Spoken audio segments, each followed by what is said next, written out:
Puspusan ang pinaghahandaan ng pagpapatuloy ng Kadayawan Festival sa Davao City. Ang ilang kalsada sa lugar isasara na bukas para sa paradang gagawin sa weekend. Makibalita tayo live kay Marlon Palmahil ng GMA Davao. Marlon.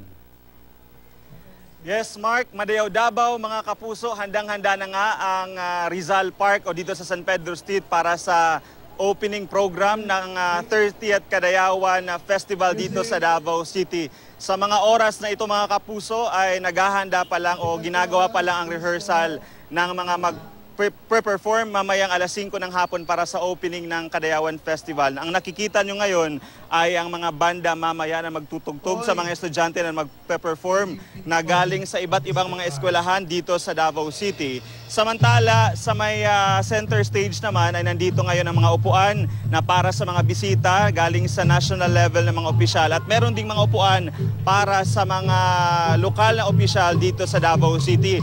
Nakahanda na rin ang stage para sa gagawing performance mamaya ni Mayor Rodrigo Duterte kasama ang mga backup dancers. Samantala, mga kapuso, nagsisimula pa lang ngayon ng rehearsal, naka-standby na itong mga performers para sa gaganapin mamayang alas 5:30 ng hapon. Samantala, simula naman bukas ng hating gabi magpapatupad ng zero parking ang City Transport and Traffic Management Office sa mga rutang dadaanan ng parada na gaganapin ngayong weekend.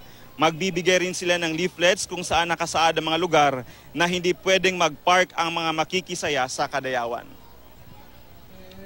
Inaasahan ng kapulisan at kasundaluhan dito sa Davao City na dadagsa ang mga tao, lalo na dito sa San Pedro Street para sa opening ng Kadayawan Festival. At sabi nga nila dapat daw ay tutuparin ng mga tao ang patakaran o batas, lalo na itong mga aktibidad dito sa may San Pedro Street para mapanatili pa rin ang seguridad dito sa Davao City. At yan muna ang latest mula dito sa Davao City. Marlon Palmahil, Nagbabalita, Pilipinas.